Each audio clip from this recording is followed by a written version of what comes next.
It's now Black History Month, and we're starting things off with an urban slasher by the name of Holla, holla, it's murder. Holla.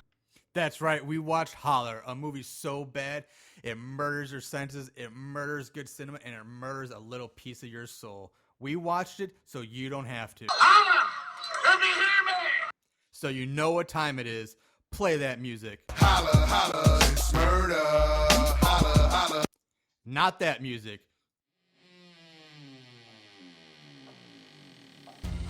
Horror, so bad it's scary. Splitting up is never okay. Plot, who needs it? Don't turn on the lights. Cars don't ever start, but that's alright. Running upstairs instead of out the door. Good acting, what do we need that for? Horrible horror, so bad it's scary. Enjoy the show, but not really. What's up, Moon Goons? Welcome to the next episode of Horrible Horror, the podcast where we watch the worst of the worst in horror movies. Movies so bad they're scary. I am your host, Marshall Hampton. With me today, as always, my best friend, co-host, Mr. Aaron Southworth. Hello, and happy Mardi Gras to everyone out there. That's right. Big old celebration going on over in St. Louis here right now. Yeah, and you know what? We're not doing it. We're here doing a podcast on the movie Holla. Before we jump into that movie, though, let's clear up some business. Like, we did start our March Madness horrible horror movie March Madness with the worst of the horror movies we've done on the podcast. So we just wrapped up the first week of matchups with the brackets. The first round of brackets are up. The winners announced are in our first round matchup of the Pumpkin Carver versus Bachelor Party in the Bungalow of the Damned. Moving on to round two is Pumpkin Carver. Kind of surprising, but not really. But that was voted. So Pumpkin Carver moving on. Next matchup, we had Uncle Sam versus The Stuff. Now, this and the next matchup were really, really close. This one came down to basically a one vote victory. And I think it came down to Aaron. Your vote was the one that moved Really? on. Okay. So moving on into round two is The Stuff. I was surprised by that. Yeah, I just thought the stuff just got too freaking wacky. It just got wackier and wackier and wackier. While Uncle Sam sucked, Yeah. it at least kind of stayed in the same realm. And the stuff just went so crazy. I'm like, oh, I can't keep up. And the third matchup from this week was 976 Evil versus Poultrygeist. This was another really close one. But at the end, I was surprised by this. But moving on to round two is Poultrygeist. Huh. I thought 976 Evil was way worse, but I did not vote because I figured I will just vote in tiebreakers or whatnot. I voted for 976 Evil, but Poltergeist. Poltergeist is moving on. I mean, don't get me wrong, it's a bad movie too. And the final matchup we had this week was Happy Birthday to Me and taking on The Wickeds, which was episode number 2. And moving on, shouldn't be a surprise on this one, is The Wickeds moving on to round 2. So that takes up next week's matchups will include After School Massacre versus Night of the Demons, the remake.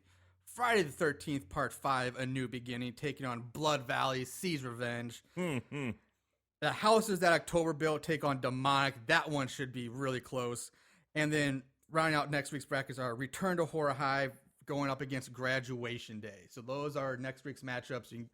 They'll be posted daily. You can vote for them. So you guys can vote on Facebook. You can vote on our website. Twitter, Twitter, Facebook. Yeah, You know, there's even- lots of different ways to vote. Instagram as well, guys. Just let us know. So we'll keep tally of them and just see where it goes.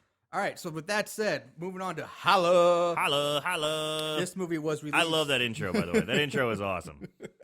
I'm glad you enjoyed that. This movie was released in December of 2006. You can find it on Amazon and iTunes, and also Vudu, if any of you guys out there use Vudu. Runtime of 86 minutes, so basically average. It was written by Camille C. Irons and H.M. Coakley, and also directed by H.M. Coakley, and produced by Rockstone Pictures, and later was picked up for DVD distribution by Lionsgate. Which is a surprise. I was surprised by that too. Yeah, I mean, Lionsgate isn't huge, but it's definitely a name people know. It's still big out there. I Yeah. mean, they're the ones that do and they're a lot of horror movies. Like the whole Saw franchise is Lionsgate. Right.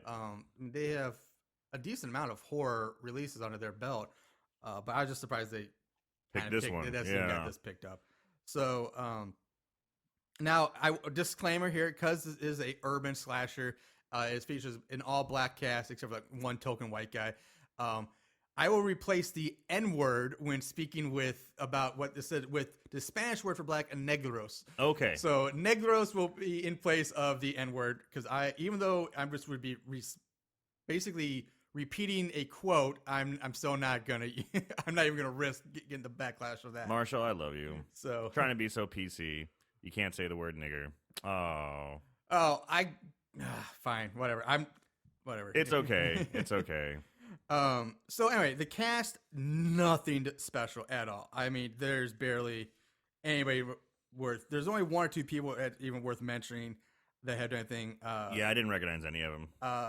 The girl who plays the lead, Monica Shelley Boone. She has like 43 credits, but the favorite title of a movie she did on the grade was "Sister Did What?" Sister did what? I was like, oh, that's hilarious. Other than that, the only other thing notes Charles Porter, who plays Dwayne. He played 5 years of college football at Duke. That's his only real big thing. The Robin Manning was Frida. She was a contestant on America's Next Top Model in 2003. Really? Yep. The guy KD, who's in it for a short time, he was in Taking Care of Business with Jim Belushi. That movie back in like early 90s. Yeah, I guess, like late man. 80s. And Don't Be a Menace to South Central while drinking your gin and juice in the hood. And then other than that, the only thing that's really, I think the only two things that are worth noticing are that the news reporter, who's like a brief cameo, played by Richard Skidmore.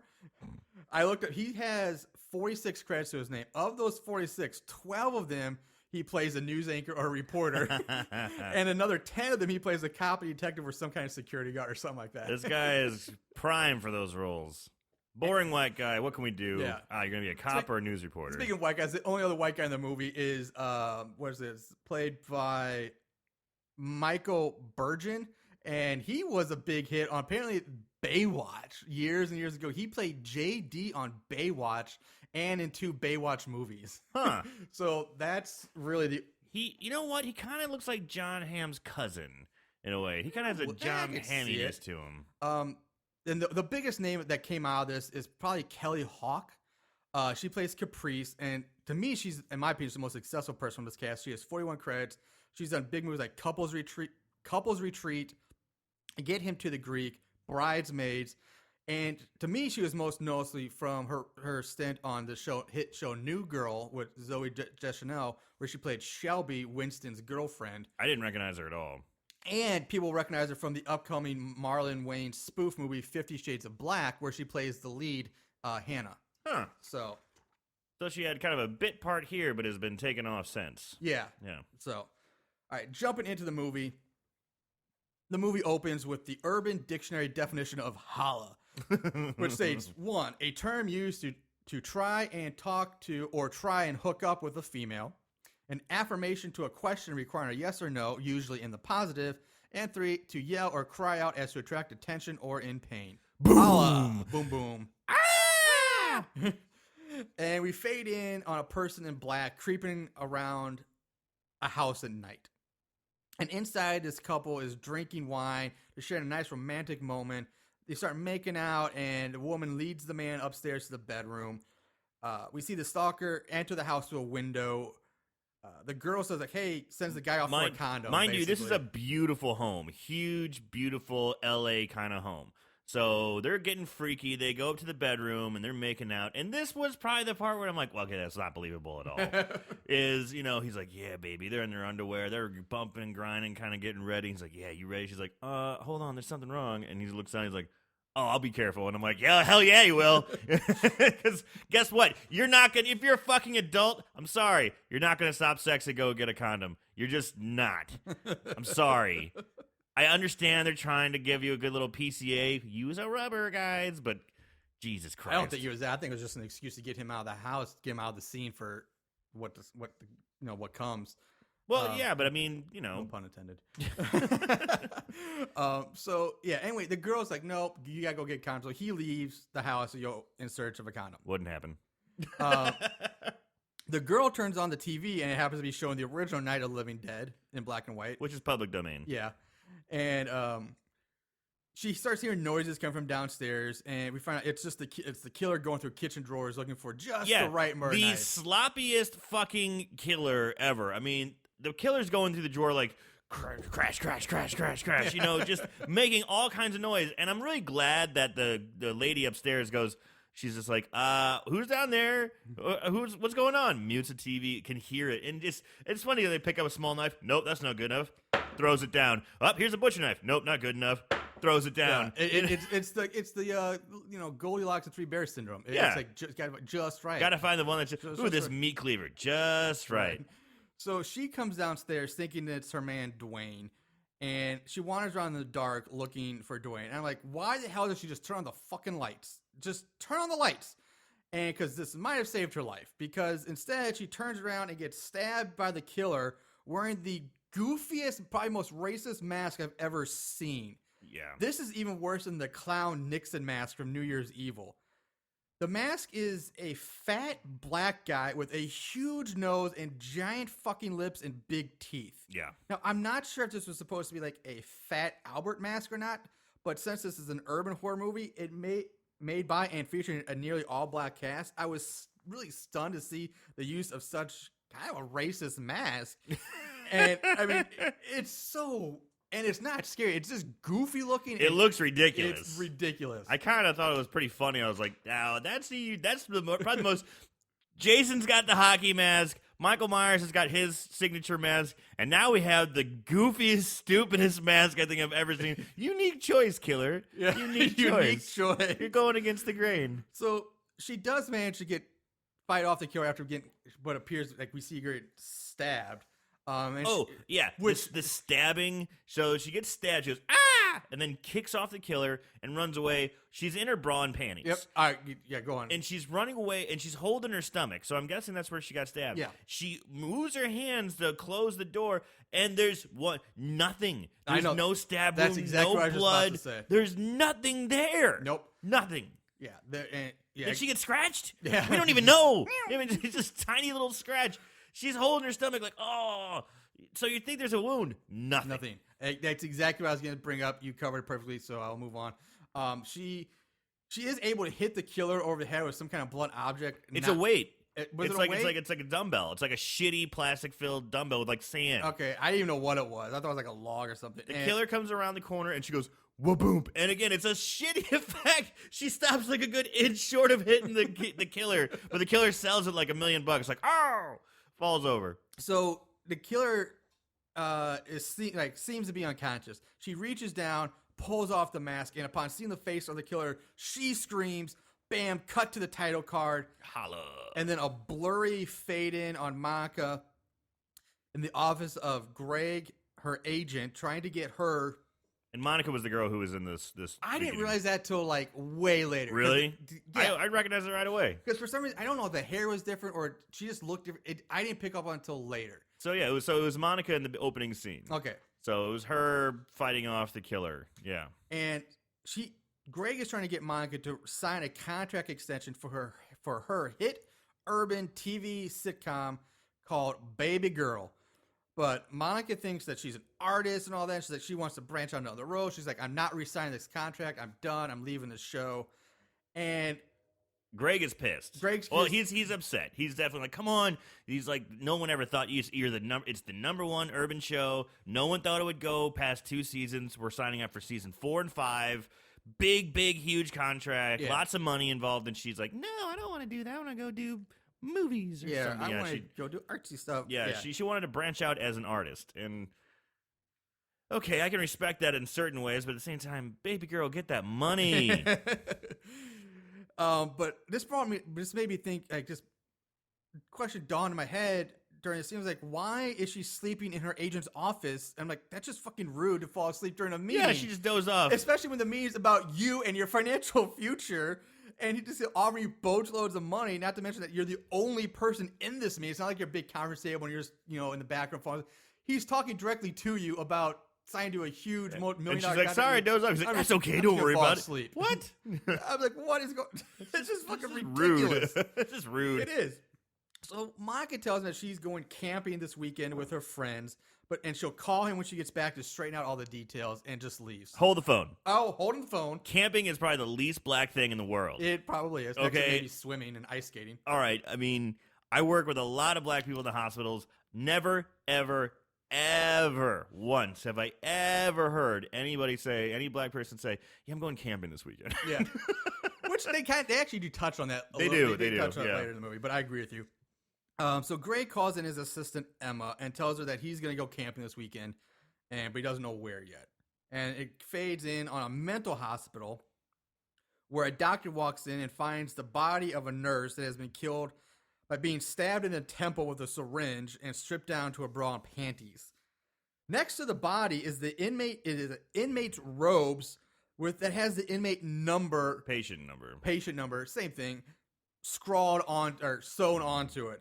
Which, what if I was an inmate and I'm going to kill someone in order to take their clothes so I can escape? I would not leave my robes or scrubs or wherever they are with my personal ID number on them next to the body I just fucking murdered. So this would be an obvious big time alert. So the doctor goes running down the hall, obviously to probably inform the police or look around for a psycho person who just killed a nurse. And we have their identification, like, oh, we know it's this person. Yeah, exactly who it is. That just left. Be on the lookout, and ugh. No, nothing happens. Yeah, I forgot all about it. Yeah. I forgot about it until later on Until in the the movie. very end.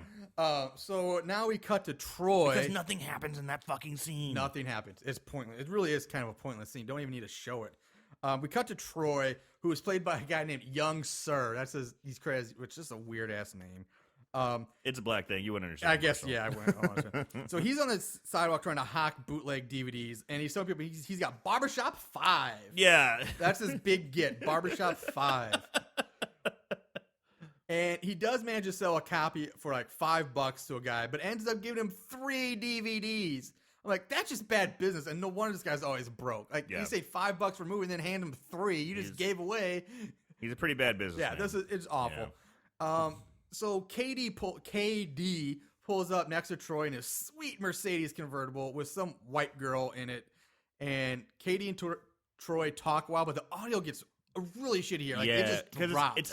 it's outdoors. Yeah. And it's like they didn't have a boom mic. Yeah, or they didn't have any mics. It seems It like. seemed like they didn't have a boom mic over the guys talking. It was just really difficult to understand what was going on. Yeah. So basically, what happens is Troy ends up hopping in the back seat of the Mercedes, and they drive off. This is what I got out of it was, Troy is he just got out of jail. Troy just got out of jail, and he's trying to play it straight. He's not going to run with the same old crowd because he Right. even said they got a nigga scared up in here, and he's just like, oh, come on, man, you can run with me. Let's get back in the game. And he goes, no, man, I'm going to be straight. He goes, fine, you can be straight. That's fine. Just you just be broke, And he goes, okay. And he jumps back in the car with him. Yeah, pretty much exactly what happens. Now we cut to a house in the burbs, like in the suburbs there, and Monica and her friends are loading up an SUV, getting ready to leave on their camping trip. Now, I guess the guy where you're talking about the beginning of the movie, where if it's supposed to be Monica, like a nice big house at the beginning, and the house they're coming out of, obviously there's no way it's the same house. There's no way. Yeah. No way. So one of the girls is complaining about going camping. I found out later this is Frida. Her name's Frida. And she's complaining about going camping and being in the woods and that black people don't camp. Yeah. And then Word another up, girl Frida. comes up and says that some black people yeah, do. so some I think it might be Stacy. I think her name's Stacy. Yeah, I think, Stacy, or yeah. Caprice. One of them. It's got to be Stacy.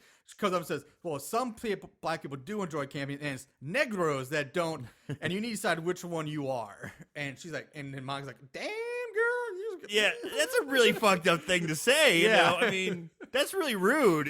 I mean, Jesus. So we learned that Right off the bat, there's cattiness. the canyon is right there. And we learned that Monica has been dating her boyfriend Dwayne for 2 years now, and they've never had sex. 2 years. years. So apparently, if that was Monica and Dwayne at the beginning, then even the night they're about to have sex, nothing since then. He should have fucking not gone Said, off "Fuck the that rubbers. condom." Yeah. Jesus Christ. 2 years. 2 years. That's the most unbelievable thing about this movie. Yeah, that is pretty. That's the most ridiculous. unbelievable thing. Yeah. For 2 years, he's been dating this girl, and he's just like, oh, well, she's had some real hard times with her mom. And Yeah, he mentions that some and shit went down with his sister years ago. And then there was some shit that went down with his sister. and they just kind of gloss over it. Yep. And he says, so he hasn't had sex with her for 2 years. Yeah, and this is where I figure if Monica was the girl from the beginning, I'm like, when did this happen? Like, when Right. did this open? Because now I'm like, okay, I'm confused at this point. Like, if that was the opening, what's going on here? Because it's like, if she gets stabbed, like, why? Yeah, the continuity on this is really. They never mentioned that there's- she was stabbed, apparently, and nearly killed. So you don't know if that happened before or after or what. You have no Yeah. idea. Yeah, exactly. That's why I thought it Yeah. was a completely different person at the beginning. Yeah. I was like, so after the group pulls out and drives off, we see someone wearing black gloves break into the house and finds a brochure for Camp Diamond Creek on a desk. And I'm like, really? Camp Diamond Creek? That's something I expect to see in like the shitty Marlon Wayne's scary movie spoof. I mean, that's just a blatant ripoff of Crystal Lake, Crystal yeah. Lake. I mean, you can't try Diamond a little- Creek. Diamond Creek. I'm like, ugh, what? Come on, try a little harder. And we fade to black and jump to Frosty the Pimp and his newest hoe walking down the sidewalk. And the pimp's telling the hoe the rules. And rule number 1 is that the pimp always comes first. Work that John. And Troy comes running out from somewhere, bumps into Frosty, leaving bloody handprints on his shirt. Huge And bloody then- handprints. He bumps in and goes, he's just like, damn, man, watch where you're going. And then he goes, oh, Frosty, look what he did to your shirt.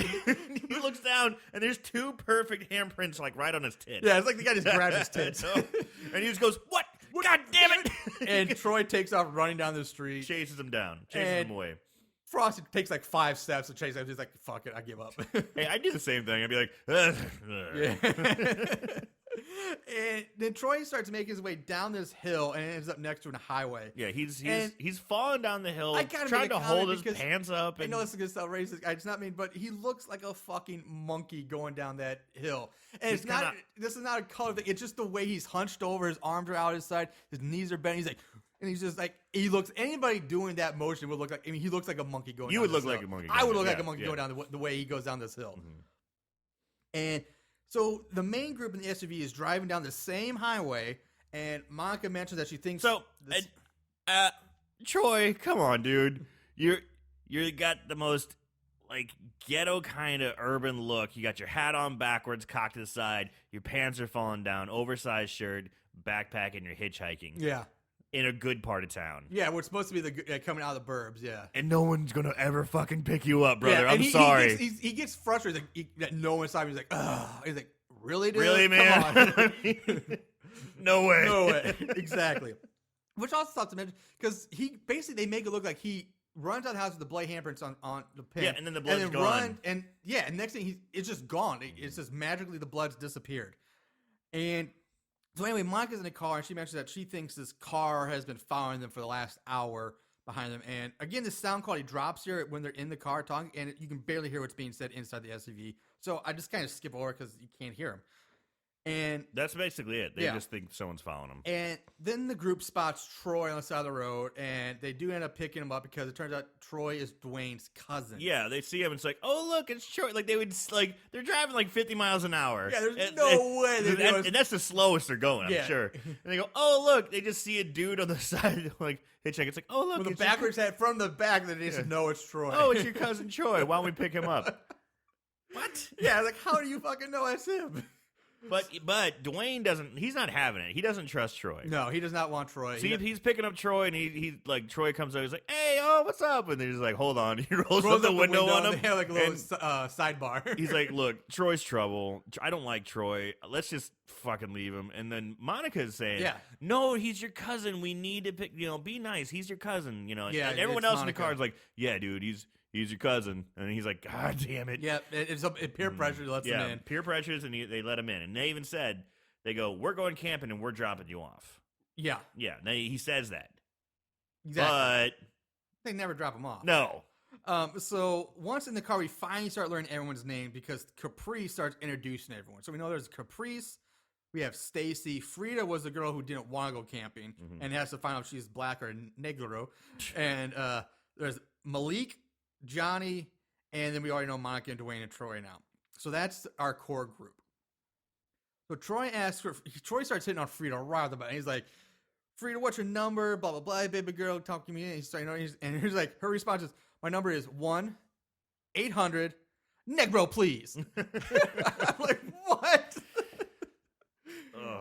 And in the front seat, Monica and Dwayne are talking about what they're going to do over the weekend. And Dwayne suggests that they can always watch Baby Girl. And he whips out like DVDs of like season 1 and 2 of Baby Girl. And of course, being that this is a black show, they have to misspell girl. It can't be GIRL. It has to be GURL. Baby girl. Baby girl. And so finally night has fallen and they eventually arrive because we know this as they pass a sign that's been nailed to a tree that reads Camp Diamond Creek. Now, this sign is a joke. It's faded, the words are barely readable, and it almost looks like it's made of cardboard. I didn't even notice it. I mean, if this is supposed to be a big campsite, there would be like exit here, big Sure, sign, nicely done. This looks like somebody, like a kid, or like you see on a garage sale. Like garage sale here Saturday is nailed to a fucking tree. Like the R's backwards. Yeah, it's ridiculous. It's pathetic, is what it is.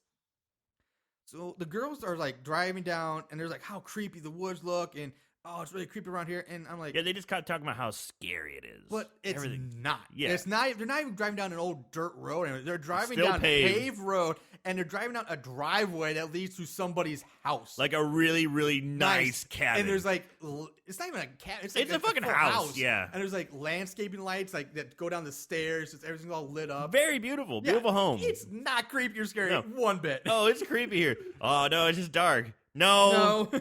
No, you're trying to sell us, and we're not buying it. Yeah. And so Dwayne's like, hey, let's hurry up. And it's about to rain.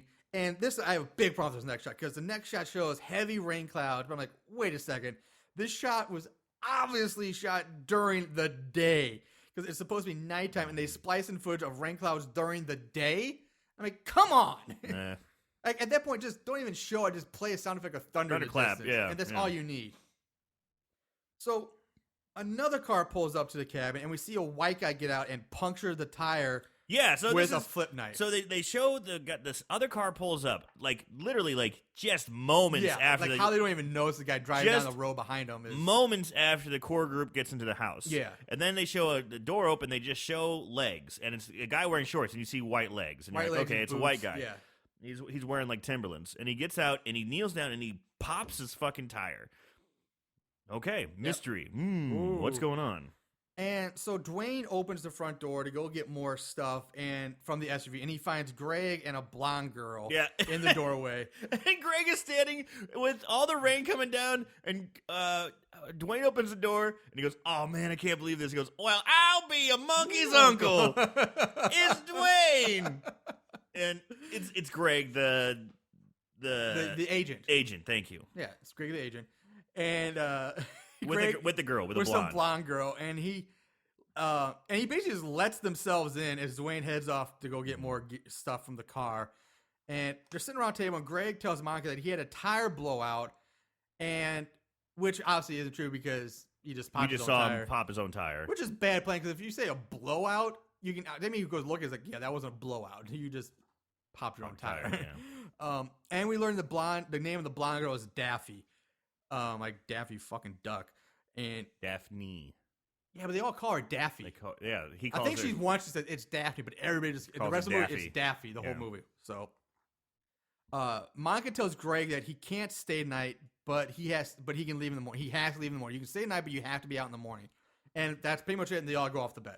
So also, yeah, we have to also find out that Troy is with them. Yeah, Troy's still with him, but Yeah. she says you're leaving with him in the morning. Yeah, so we already talked about how when you first picked up Troy, they said, we're dropping you off and then we're going camping. Well, they forgot to drop him off. Yeah. They brought him with them to go camping, at least, to the campsite. So now we have, the core group along with Greg, Daffy, and Daffy, Troy. Troy. And this place is big, but I don't think it's that big. No, God, here. Okay, let's talk about the cabin, or not even the house, the nice house they show when they're driving up to it is completely different than the house they show them going into. Right. They obviously didn't have, I guess, the permission to film inside. That they could okay, you can use it for the exterior shot, but the shot of them actually going inside the house and the house they use, you can tell is not this house. It's Right. totally different house. Yeah, because I'll talk about it later. There's a couple rooms in there that I'm like, what the fuck? Oh, exactly. Yeah. Yeah. So here the movie goes into like a Brady Bunch opening style thing, and the screen is split into 4 sections, and in each section we see what is happening in different rooms. And in one is Malik and his girl, which I eventually learned he's dating Stacy. Yeah, they're cuddling up, And getting ready for bed. so yeah, they're kissing and doing their thing, and he's asking why he made her come since no one of his friends likes her in the first place, and blah blah blah. And then another scene we see Greg and Daffy getting it on in the bed. Way to go, Greg. Yeah, and then Caprice, Someone's getting laid. somebody at least, and Caprice and her man, which I figured that she's with Johnny. They're cuddled up, sleeping together, all cutesy wootsy. And Frida is sleeping alone. She's sleeping by herself. Because Troy's supposed to be on the couch. They say that, but you don't see it. And then, the sound sucks here because it's playing audio from each one of the scenes on top of each other. So it's just like a jumbled mesh. Right. It's just jumbled noise after a while. Like, it was a clever idea, but it just got... It's just too much. Yeah. And then suddenly a scream is heard and cut to everyone running and entering into Monica's room. Now, here we are. A scream is heard, and everybody hears it. Yeah, everybody Every hears single one. Greg, mid-coitus, stops and says, that was a scream. We should go check it out. So even people who are banging hear this scream. Yeah, exactly. Go run and find Monica with a brand new bling-bling diamond ring. Oh, she got that paycheck, girl. God, we're so white. Yeah. So she got proposed to and accepted engagement from Dwayne. And actually, then Troy ends up going down to the kitchen to get a bottle of champagne. Yeah, they're like, let's celebrate. Everyone, now this is funny. Everyone crowds in because they hear the scream, and everyone's like in their underwear and nightgowns, and they wear this shit through the whole fucking movie. They never change their goddamn clothes. No. One guy I felt bad for him. I forgot his name. Johnny? He's in his fucking boxer shorts. Yeah. He's just standing around. He's in his boxer shorts for the rest of his time in this movie. Yep. And where everyone else is like, got like a wife beater on and shorts and whatever. Or the girls. The girls also are kind of like skimpy clothes too. Monica's wearing like a yellow, like silky nightgown, something like that. And then, and Stacy's wearing like a black bra and like boy shorts. Boy shorts, yeah. Frida's wearing like some kind of nightshirt too, but super deep low cut. Yeah, her titties are popping out all the time. And Caprice is wearing like just a white tank top and pajama pants or something like that. Yeah, so everyone's like in their PJs and like really skimpy PJs in this whole movie. Which I get that sense. I mean, they were all in bed. But they never changed. No, they never There's so much time in this movie to just get out. I would not feel safe running around with a killer after me in my goddamn boxer shorts. Totally agree with that one. So after Troy leaves the room, he's going to get some bubbly. He's getting the bubbly, and the TV news report comes on just coincidentally at the right time, and the news anchor is reporting about a murder and to be on the lookout for KD, who we met earlier, who was the suspect of the murder of Tanya Walsh, who was the white girl we saw him with, and basically, it shows a sketch of KD, and then it shows a sketch of Troy that says that this man may be an accomplice in the murder. I love the fact that the picture of Troy is Troy, and they still have like the backwards hat on him and everything. You know how they do police sketches? This was not a police sketch. No. This was like a photo of him, and then they'd put it into sketch mode, like one of those filters you can exactly. use. And because they have the background. Yeah. Why the fuck would a police sketch make the background? It doesn't make any sense. And it's like him looking all crazy-eyed, like head cocked to the side. He just looks fucking retarded. Yeah. It is. Yeah, I totally agree with it. It was bad. So the group then starts arguing a bit about Troy and what to do. And then Dwayne's like, I don't believe it. I'm going to go get Troy. I'll figure this out. So down in the kitchen, Dwayne finds Troy. He's like, hey, is there anything you want to tell me? Anything I should know? And Troy's like, No, he's like, you sure? He's like, well, I got my salad tossed once, but I didn't like it, dude. I didn't like it. I got my in prison. I got my salad tossed in prison, but I didn't like it. What? What's going on? So, when asked if he knows KD, Troy denies knowing him here. He's like, no, I don't know who he is. Mm-hmm. So after another short scene of the group in the bedroom talking, it cuts to a shot of a figure in all black taking a mask out of a display case and then switching off the power. Yeah, the owner of the house apparently has a lot of African art. Yeah, it's like an art collector. So he takes his African mask and takes it and then cuts the power. Yeah. And the whole group runs downstairs like a bunch of bitches because the power went off. This was so fucking retarded. It was. I agree. It was the worst. I don't get it. They act like they have never been in a power outage ever in their So lives. they're all still in the room about to celebrate the the engagement of Monica and Dwayne. Power goes out and they all go, "Ah!" And just like someone showed up in the room with a chainsaw. Yeah. And they all go running out. All of them. All of them just go taking off, and they leave Daphne behind, who's taking a piss. Yeah, she went to go take a bathroom. Take a bath. It's the most ludicrous, insane thing. It doesn't make no sense whatsoever. any sense. None. Any sense. And so Daffy comes out of the bathroom looking for everyone. She's like, where'd everybody go? And she's like, where is everyone? Hello, where's everybody? And this is another example of how the fuck do they not hear her calling out? Because it's not a big house. Right. Most of this house, or the film, takes place in like 3 rooms of this Yeah. house. The And, bedroom, the kitchen, and like the entryway. And like I commented earlier, when Monica screamed about her engagement, everybody heard it. Exactly. Yeah.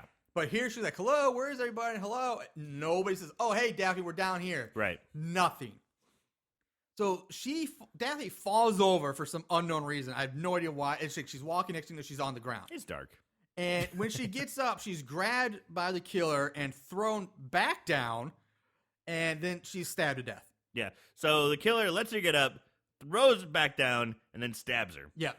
And so that's the end of Daffy. And, Daffy screams, Now, downstairs, and no one hears it. Here's downstairs, the group hears Daffy screams, and they Oh, talk about whether or not they should go back for her or not.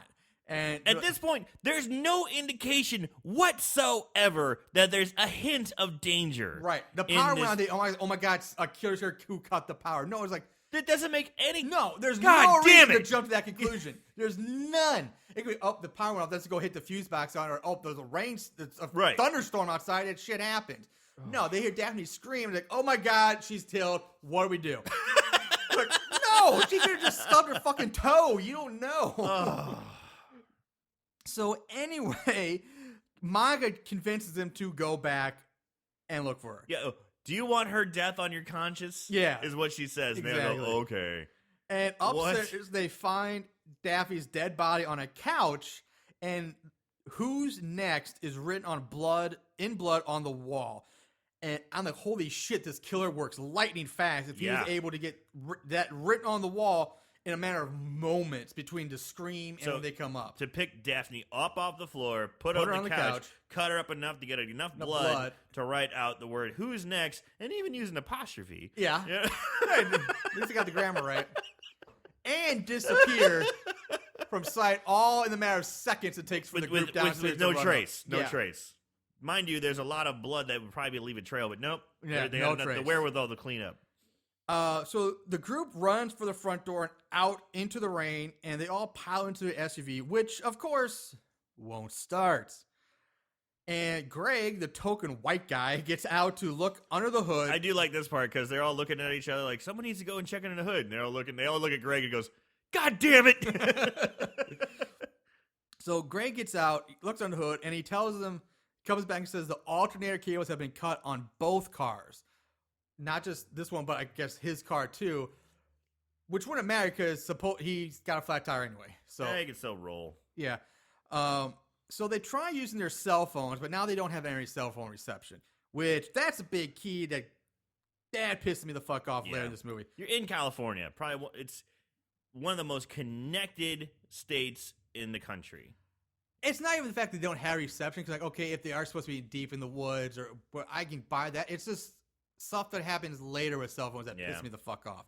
So they have no cell phone reception in Comfort House. And Dwayne says they can walk the 10 miles to the newest house or go back inside and wait it out for help to come in the morning. Now, this is the funny part. But why would help come in the morning? You just saw a dead body. Who's next scrawled on there? Yeah. And it's raining. It's like, we just got to go 10 miles to the next house and we'll be okay. And they're just like, fuck that. It's raining. Yep. It's dark outside. Let's go back in the house. Yeah. What? Exactly.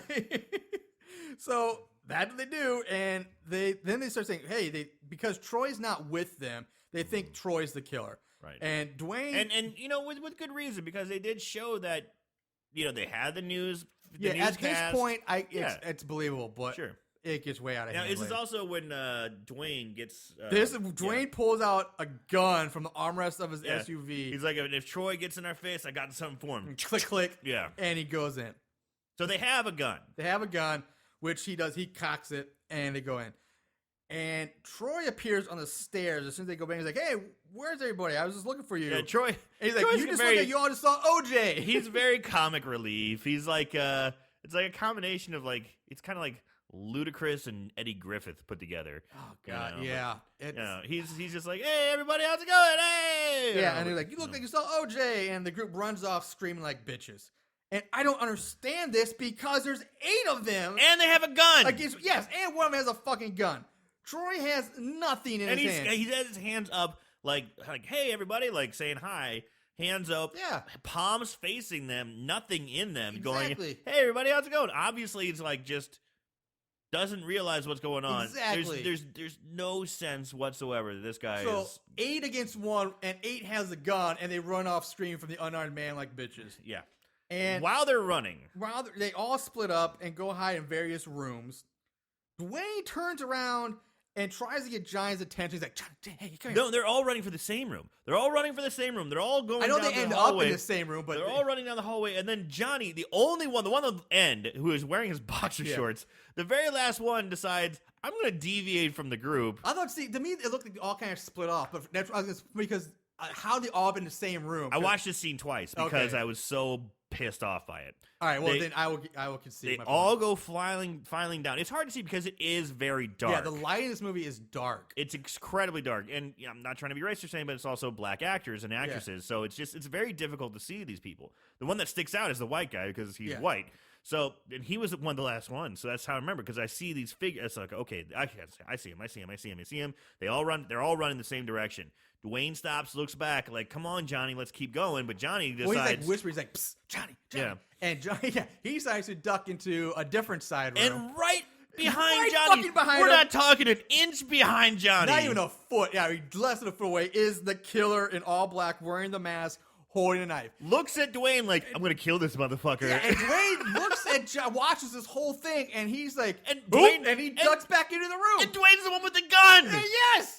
You could just easily go, fuck that, I'm going to go save my friend. No, he doesn't. Fuck that. He doesn't even shout out, "Hey, Johnny, behind you!" Yeah, he leaves him. He's like, "Boop," and ducks into the doorway, leaving Johnny to fucking get killed.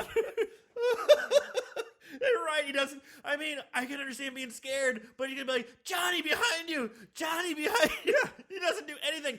And this is another thing that pisses me off. Troy's wearing a big oversized like plaid shirt, backwards hat, Yeah. baggy pants. And the killer, they're running away from I Troy. know, exactly. And now the killer comes around and he's got a completely different outfit on. That's exactly what I have right here. Because like he should, and now he should know that Troy's not the killer because there's no fucking way he could have changed clothes and put on gloves and a mask in the 3 seconds that Right. have passed since they saw him on the Oh, stairs. God.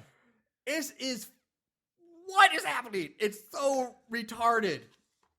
So the rest of the group are all in the same room. They're back in the bedroom, which again, this room seems to like change floors of the house because they keep showing them the same room with like this. The murals on the wall. It's like this, like a painted mural of like foliage and like stone statue fountains and like goddess. It kind of got like Garden of Eden type thing. yeah, like not Greek- goddesses, but kinda, like Yeah. Dionysus or Like something. some yeah, Italian villa or something like right, that. Right. And It's so really the- weird. Originally, that bedroom starts off on the 2nd floor, but when they run away from Troy, they all run in back in that room. They run in On the first floor. on the first floor Because Troy is standing on the he stairs. was on the stairs, blocking the stairs. So now it goes from the 2nd floor to the 1st floor, but it's the same room.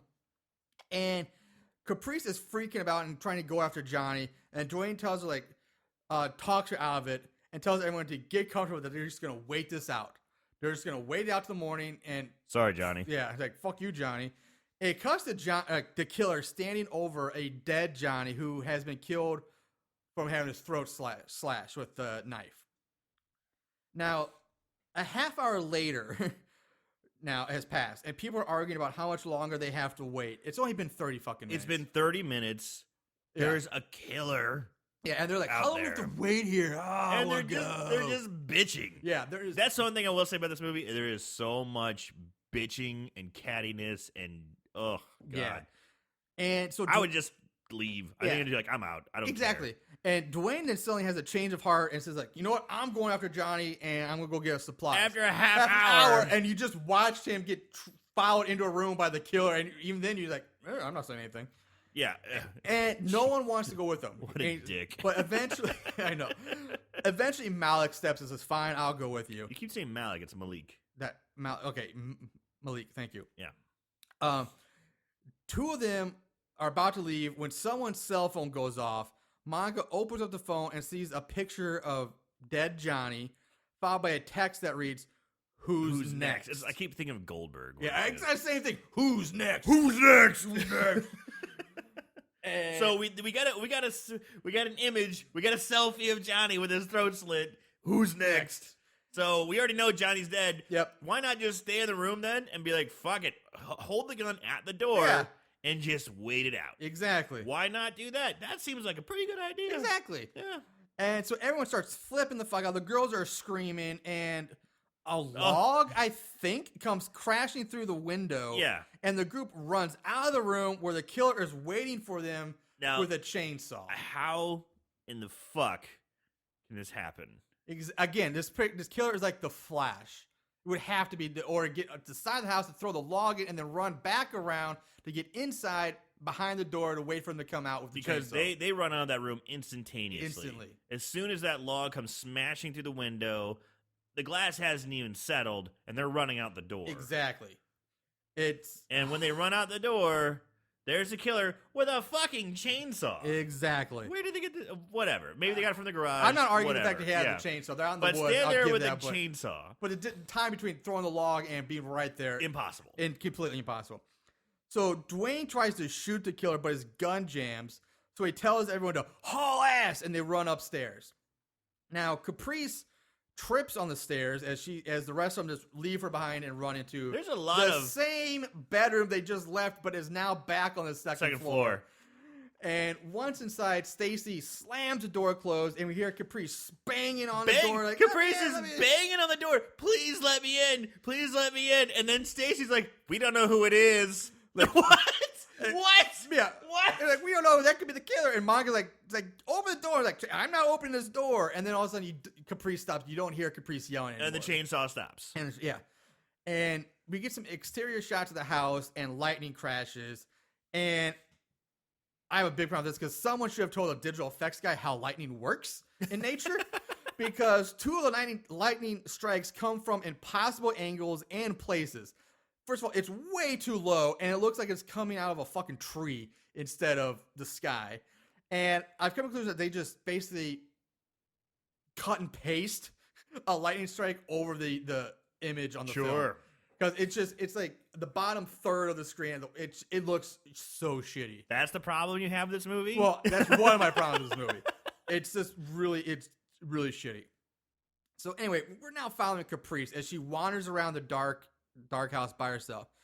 We see the killer walking behind her in lightning flashes. The screen goes black all of a sudden, and we hear the sound of the chainsaw being started, and then Caprice scream. And it just shoots back to the group in the upstairs bedroom, the magical bedroom. And Frida has her head to the door, and she's listening now. She's like trying to listen to the door. And then suddenly Dwayne decides to grow some balls again and moves her out of the way. And he's about to open the door. But first he has to cock his gun again. How many times is... Okay, there's two things in this movie that are very prevalent. Is cocking of guns and the phrase, I'm a grown-ass man. Yeah. So he opens the door and finds that outside the door, the door and the floor just covered in blood. Blood everywhere. I mean, it looks like a pig was slaughtered outside this door. Right. It's like on the ceilings. It's all over the place. And a trail of blood leading off down the hallway. Now, this blood trail makes no fucking sense to me, or any of the blood here for that matter. Whose blood is it supposed to be? It's not Johnny's, because he was killed in a different room, and we just saw Caprice get killed downstairs. And they're upstairs. So who the fuck blood is this supposed to be? I didn't even catch that. Yeah, so I thought it was Caprice's, it looks but like you're somebody right. got killed up against the door. You're right. And dragged away. Where they would have heard all that screaming and yelling and chainsaws and bullshit. Exactly. Yeah. And I was like, get your shit right, Holler. Come on. Come on, Holla. And they close the door again, and Monica accuses Stacy of killing Caprice by not opening the door. And Stacy says that if they had let Troy in, he would probably have killed them all because they still think Troy's the killer. And again, Troy is really skinny. He's a real skinny He's a dude. toothpick. He's a really skinny dude. And then you have Dwayne, who played, we already covered that he played football for Duke for 5 years. He's fucking huge. Yeah. Greg, the white guy, is a big dude too. Yeah. Malik, he's a little shorter, but he's But you can tell he's in good shape. he's fit. Yeah, he's You in know, really so good I mean, shape. you have like 3 solid dudes Yes. against a Troy. twig. Well, Troy might be a little tall, but man, he's just skinny as hell. Yeah. A So- stiff wind could blow him over, it looks like. Right, and Frida, or who he calls the thickness, The thickness. is pretty thick. Henceforth named Thickness. Yeah, she's... Right. I mean, and again, it's just Simple's numbers game, Exactly. people.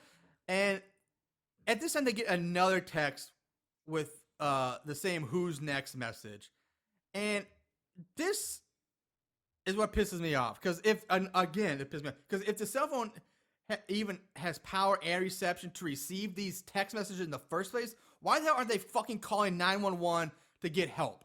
Because earlier said we have no cell phone reception, but you obviously have enough reception to get and receive these messages. So you should be able to send or call out. So this is my okay. This was in 2006. Yeah. And they're using the sidekick.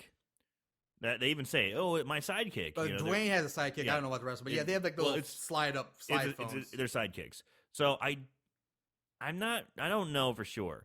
Now, if you had no cell reception, does that mean that your internet doesn't work either?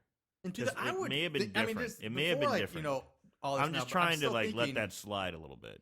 To me, I didn't. I was like, if your cell phone doesn't work, you shouldn't be able to get text messages. Because my phone, if I don't have cell reception, I'm still not getting text messages on my phone until I get back in the reception area. Or so to me, it's just another big oversight. If anybody out there sold phones in 2006, let us know. So more arguing ensues anyway until Malik. Again, a lot of bitching and It's arguing. a lot of oh it. my god. He suggests that they become the hunters instead of the prey, and they go after Troy. Which isn't a bad fucking idea. No, and Dwayne gets behind this idea. And Malik wants to use Frida as bait since Troy was hitting on her earlier. Yeah, he's like, and what- she's he's like, what no is- fucking way you getting me out of this room. And we cut to Frida and Dwayne in the kitchen, and Frida is holding a check for like $50. Okay, now I couldn't tell if this was $50 or $5,000. I could run the gun. At first, I thought it was 500. I looked at it again, I was like, all you see is 1 5 and then at least 1 0, and then just like scribbles. a line across. So like, and like scribbles. It's like, is this 5? Because if it's for $50, I'd be like, that's fuck exactly right. yourself. I love the idea of having to bribe her, but I think she should have held for money because I'm like, $50 is not very much to risk your Yeah. life for. But if it's Because 500, at first it's it still looked not like enough. 50, and then I'm like, that can't be 50. That's stupid. That's and then I'm stupid like, low. 500. I'm like, that's still stupid low. And I'm like, 5,000, okay, but you couldn't tell. I didn't So I didn't go to 5,000. I was went- born between 50 and 500. I went 5,000. All right. I went 5. Because you know what? I'd be like, all right, sure. I'll be if you guys have got my back, okay. You know, $50, fuck you. $500, fuck you. 5,000, yeah, okay. So Malik comes in with a plate of uncooked burgers from out of nowhere. He's like, hey guys, I found these 3 burgers. He's got 3 patties of beef.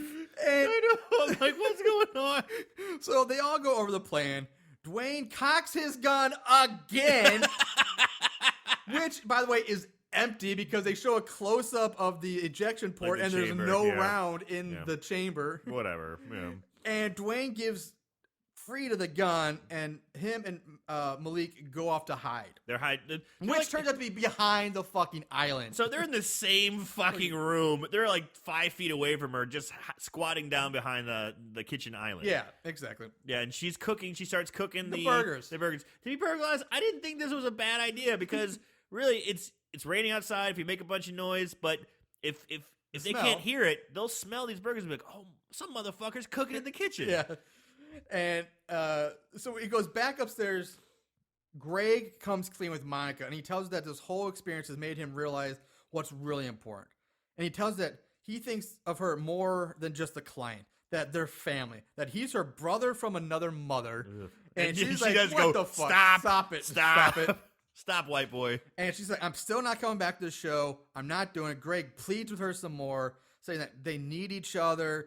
and blah, blah, blah, and goes back to Frida cooking the burgers on the stove, waiting for So Troy to respect show to up. Greg, man. He's still hustling. There's people dying left and Yeah. right, and he's still trying to get that contract signed. He is. He's hustling. He is committed. Yeah. Now, that's the kind of agent I would want. Death all around you, still But trying he's to. got his eye on the prize. Yeah. He's still looking out for her and kind of his best interest. Sure. So we cut to Troy, who's rummaging through the house looking for things to steal. This is fucked up. He's grabbing shit, putting it in a bag. He's like, oh yeah, okay, great. He's stealing all this. I'm like, what an asshole. Yeah, exactly. And he picks up some kind of metal thing. He puts it in his breast pack. And he grabs thought a it was. DVD player. I thought it was like a cigarette case or I thought or a so too, but flask. Yeah. I thought so too, but it looked awfully thick for a cigarette case. I and couldn't not tell. I necessarily couldn't tell quite like because a again, flask. it's really dark. Yeah. So I couldn't. But it was a big hunk of metal. It looked like a cigarette case or a Silvers, flask yeah. or something like that. And he slides it into his breast pocket. Yeah, and he grabs a DVD player and he Puts it in his bag. He's and then stealing he smells everything. the burgers and he's And like, "Oh, damn!" This is funny because the editing here is really bad. It just cuts. It's like hard cuts of Yeah. different angles of his face. Yeah. He's going, huh? You know, like, it's just cut, different angles. He's sniffing. And then he's like, oh, damn. Damn, start cooking the burgers. And he goes to check. I know out. they're not going to eat without me. Yeah, you ain't eating without me.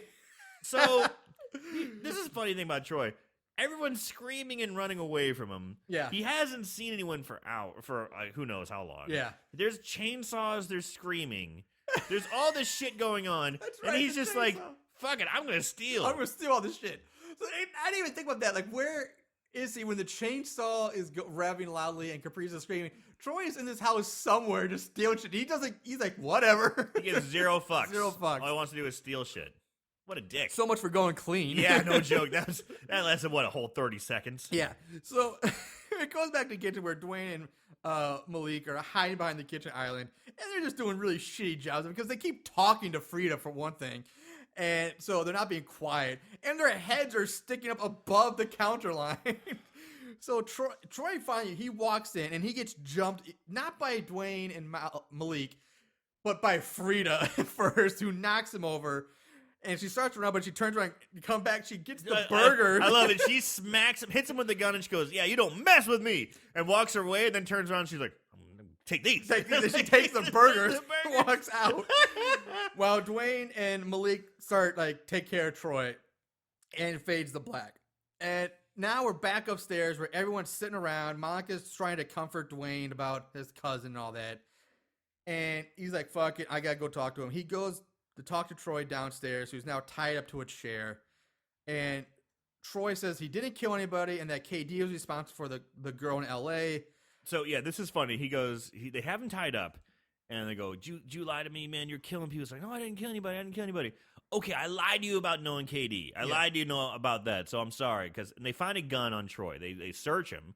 They find a gun on him. Okay, and then they he go, says he tells him that KD killed the girl because basically she wanted to take a hit of his weed, which is the most overreaction. Like, dude, can I get a puff of that? Fuck you, cap in your ass.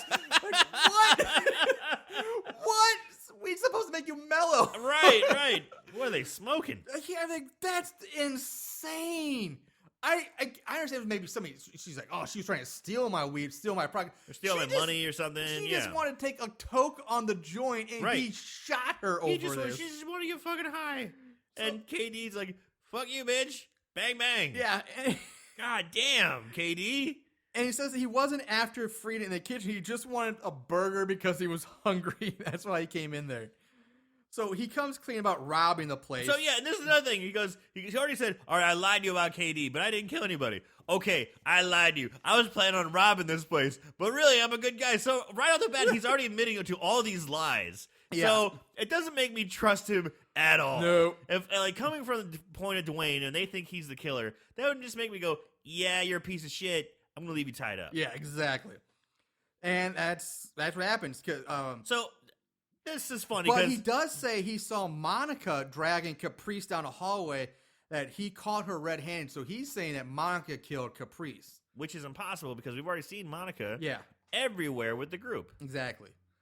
So Yeah, Dwayne doesn't believe him. He leaves him tied up, and he goes back upstairs. Which is hilarious because they supposedly frisked him, Yeah. patted him down. They find a gun on him. Yeah. And then he just goes, shit. Raises his leg up with no problem, pulls a fucking Pocket knife out, and cuts himself free. Pulls out his sock. And I'm like, if in he 2 seconds. Yeah, I'm like, first of all, if he had this all along, why didn't he just use it earlier and cut himself free immediately instead of sit there for God knows how long, tied to a chair? I think he's supposed to be unconscious. I didn't even get that at all because you never see him Yeah, unconscious. yeah, You yeah. see him get. You don't even see. First time you see him in the chair, he's. But another thing is, Obviously conscious. they searched him, they found the gun, but they didn't find this big fucking pocket knife in his Nope. sock. Jesus. So upstairs, Greg is singing "We Shall Overcome" and getting drunk on champagne. I kind of like that. That was funny. They all tell him to shut up. He's like, ah.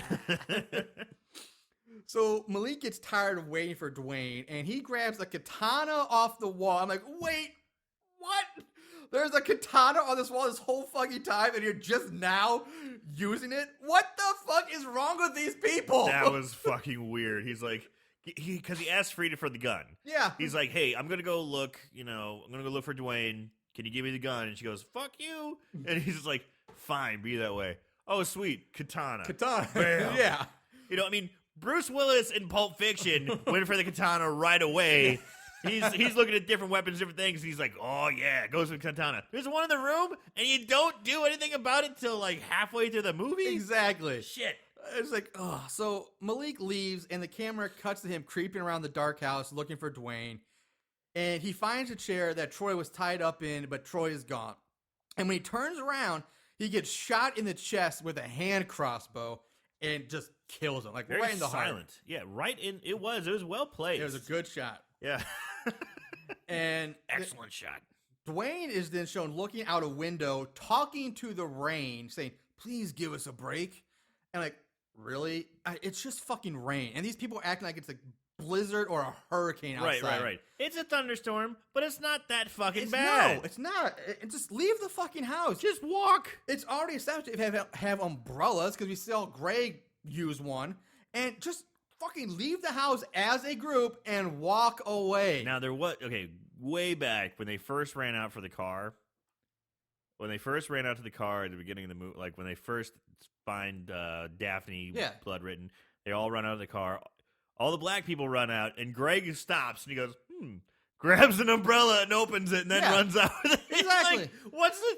Why are you singling him out? Like, do only white people use umbrellas? Exactly. Like, is this something in black culture I just don't understand? I don't... am I missing something? I don't get it. Yeah, and so I don't understand. So anyway, then Dwayne puts on a rain poncho. So again, we have umbrellas and ponchos all over the place now. Yet they don't leave the fucking house. And he puts it, and he heads out to one of the cars, and he finds the keys, and which the car starts right up. And it goes back to Monica and Frida having a heart-to-heart talk. And Frida tells Monica that she's a natural-born fighter.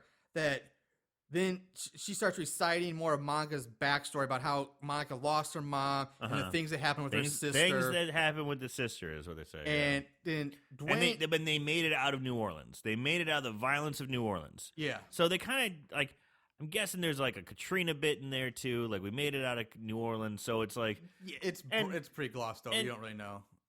New Orleans is a tough fucking city, man. They never say anything about Katrina. They just say New Orleans. They said New Orleans. Yeah. So I'm thinking if they made it out of New Orleans, they said that's what she said. We escaped the violence of New Orleans. Okay. My guess is that you're living in Fifth Ward kind of shit. Like hardcore, violent, bad urban area. You made it out. You made it to L.A. And this guy is scaring you? One dude, you made it through the violence in New Orleans, and one skinny dude is freaking you out this much.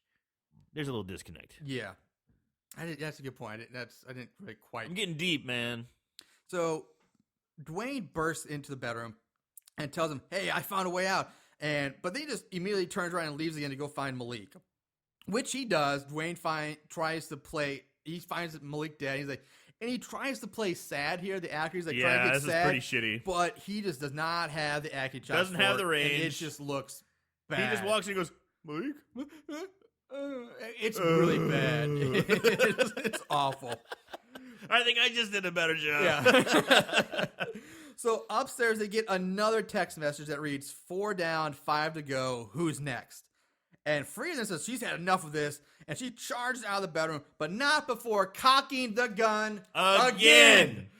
I've lost count of how many times. And I'm just at this point, I'm like, stop cocking the fucking gun. Wouldn't they just be shooting bullets out of that chamber Yes, every time they they keep just popping bing, it. bing, Yeah, bing. but nothing ever comes out.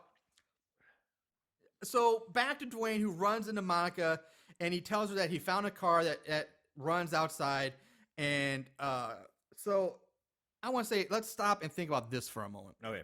So if Dwayne knows that his car and Greg's car have been sabotaged, and that Troy rode with them, but suddenly there's a third car outside that runs perfectly, common sense would dictate that this car belongs to the killer, which would mean that Troy is not the killer, yet Dwayne and everybody else still thinks he is the killer. Well, I thought the Jeep that they found was the person who lived there. It's not. Well, then I thought that how did Dwayne find the keys? I thought he found the keys inside. He found the keys in the sun visor of the car. Like he just flipped the visor down, or in the glove compartment or something like that. That's right. So just there's no common sense or logic in this movie. Yeah. It's poor writing. Yeah. Okay. I must have missed that part. Yeah, because I guess because it happens pretty fast. I must not have been paying good attention because I thought it was, this belongs to the person who owns the house. That's what I thought. Yeah, but it's not. Okay, my bad. Because I would obviously jump on that as well, but I must have missed it. So I had a note here about Dwayne suddenly having a gun, but you explained that he got it off of Troy. So fuck that. Moving on. Frida is in the kitchen getting herself a glass of milk because when it's not milk. It's not milk. It's orange juice. Oh, it's orange juice. It's orange juice. Sorry. Black people love juice. But because when I'm hunted by a psycho killer, I like to calmly and casually pour myself a crisp, cool glass of orange juice now, instead of running out the fucking door. Right. Oh, the rain has stopped, by the way. Oh, and what would go good with that orange juice? Why, a sandwich, of course. Sure. Are you fucking kidding me? Like, yeah, she pulls out, and this is the thing. They keep showing her holding the gun with one, like she's doing everything with one hand. Yeah. Because she's got the gun and she's fucking gonna shoot whoever's gonna come at her, and that's understandable. Yeah, you know, sure, you're hungry, you're thirsty, you do that shit, but you got your one hand on the gun, one hand on your food or whatever. Exactly. And then all of a sudden they show her, and very plainly as day, show her. They even close up on the gun, her putting the gun down. Yeah. So it kind of gives you a hint, like a little idea of this is an important scene. She's putting the gun down. Everyone remember, she's putting the gun down. But then she finishes her meal and picks it right back up. Yeah. Why did you have to zero in on her putting the gun down? I'm out of That's answers just for this movie. poor choice. So, they did that twice. They did like 2 or 3 times in this movie. Like, look, they're putting down the gun. Look, everybody, they're putting down the gun. And it doesn't fucking matter. Nope. Yeah. So Greg and Stacy are talking upstairs or somewhere when Stacy looks out the window and sees Dwayne get in the car and thinks that they're going to leave them behind. So it's like, they're going to fucking leave us. And we see Monica get in the car next to Dwayne in the passenger side. She pulls out a gun now. So that's 3 guns. And she shoots Dwayne in the head, killing him. Just bam, pops him in the head. He's dead. So inside, Greg and Stacy are walking around, and Greg asks her if she even knows what or where they're going, and that they've been walking in circles. And again, I'm like, what? How big is I'm this like, house? that's it. I'm done. These people are fucking retarded. Because how do you get lost in a medium-sized house? It's not the Minotaur's fucking labyrinth. It's just a goddamn house. And like, we've been walking in circles. Like, ah! So Monica runs into Stacy and Greg, and Stacy confronts Monica about how she just saw Monica get into the Jeep with Dwayne, and Monica's like, no, I was upstairs looking for Frida, who isn't upstairs. She's in the kitchen making fucking sandwich and drinking juice. While the 2 girls are arguing, Greg looks out the window and sees Dwayne dead in the car. But we just heard them say several times, you've even said it yourself, that they saw Monica get into a Jeep. Yes. Yet this car they show is a crappy compact car, not a Jeep. So it's either just shitty writing that they forgot to change, or they couldn't get their hands on a Jeep and just like, you know what? Shit, we didn't forgot to change that line. Screw it. Yeah, keep going on. Just keep it. Yeah, I Yep. can understand if it's not like when they say Jeep, it could be like a Jeep Wrangler, like the Jeep, or like a Jeep Cherokee, like the brand Jeep. Right. But it's neither one of those. It's a shitty like old Ford Fiesta or something. Like it's a shitty compact car. We got a Chevy Aveo for this, guys. Sorry, you know. And so I'm like, Just call it a Jeep. So, yeah, It's a hatchback. It's like a it hatchback. is. Yeah. It's a complete hatch. So totally they're hatchback. calling it a Jeep because this is a fucking hatchback. Yeah. So regardless, the three of them run outside, which by now it has stopped raining. And instead of continuing to flee, now that the awful rain has stopped, they decide to go back into the house. Oh. This looked really awkward too because Monica's running down the stairs to go check on Dwayne. You know, Dwayne's dead. She's running down the stairs. She's screaming. She's upset. And this is the stairs of the nice house. And Greg is right behind her, like an inch behind, and his legs are. He's basically, because he's so close to her, he looks like a monkey running behind her. He's like, ooh. He's like, his legs are so far spread apart, chasing her down, and he just because he needs to grab her from behind. He grabs her to stop her from running out there. But he's running behind her, like his legs are so far spread, so he kind of fits behind her. It just looked so awkward. Yeah, it is. It's really poorly done. And so back inside, Stacy and Greg are trying to comfort Monica, but she's like, "Fuck that!" She's like, "Frida," and she runs off to look for Frida, who I'm guessing is at this point enjoying a nice 5-course meal in the kitchen. All right, so this is a theme that we need to touch on really quick. They settle down in a house and they go, "Oh wait, someone's missing. Let's all go look for him." Okay, well that person's dead. Let's settle down for a minute. I'm gonna leave for a while. You guys stay here. Okay. Hey, that person's been gone for a while. Let's go look for him. Oh, they're dead. Let's go back and hang out in the room again. No one stays put. Nope. There's always one asshole who just wanders off, and they're gone long enough to either one, get killed, or two, have someone else go look for him and get killed. Like it just doesn't stop. Nope. There's 9 of them. And this fucking if you happened. have to leave the safety of the room, go as a whole group. Right. Link arms. Go safety in numbers. Battle buddies. I mean, let's go. So, cut to Frida. Anyway, the two of them then run off after Monica. They go to Frida in the kitchen. She hears a creaking noise, and she goes to investigate. The killer leaps at her from behind, but Frida just flings the killer off and onto the ground, and she raises the gun, shoots the killer. Hearing the gunshots, Monica and Greg run off looking for Frida, while Stacy says, shouldn't they be running away from the gunshots? And that's the first logical thing anybody in this movie said. Good on you, Stacy. Stacy, I think, is kind of being like probably my favorite because she's the me only one too, who's like, why are we going? Her and Greg, like, both of them, like, I'm not fucking going out there. Let's just stay here. Why are we going towards this? We should be running the other way. She's also easy on the eyes, running around in a little outfit. Stacey's a really she's hot. She's a good looking girl.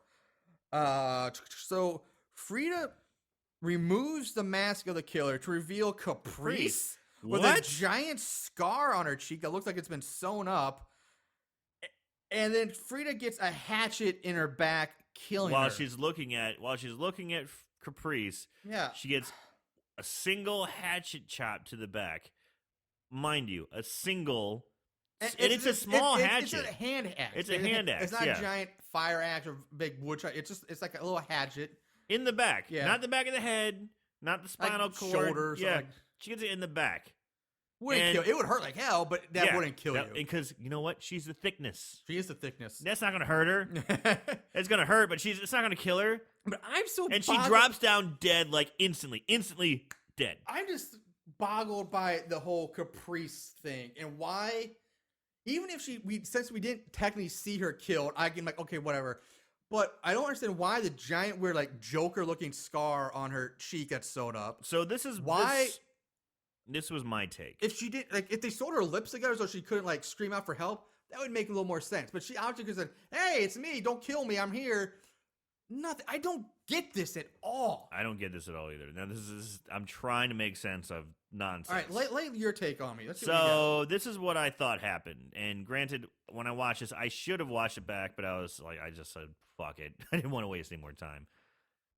What I got was what I could. Again, it's really dark. It's hard to see what's going on, and the camera was very tight on them. Yeah. So what it looked like to me was Caprice's body was tossed at Frida. Frida throws it down and then shoots it, and the cheek thing was the bullet graze from Frida's gun. I thought so too, but and then Caprice is already just a dead body that the killer was using to kind of distract Frida.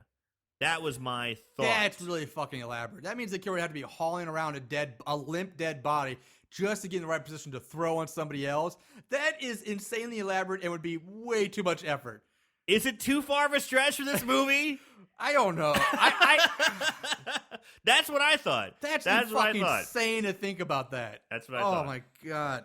So, oh god, that just makes my head want to.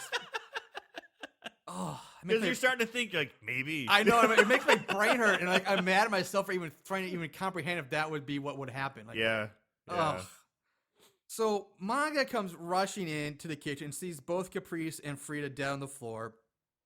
Again, the cell phone goes off, and the text reads, "You're next, bitch." Yeah.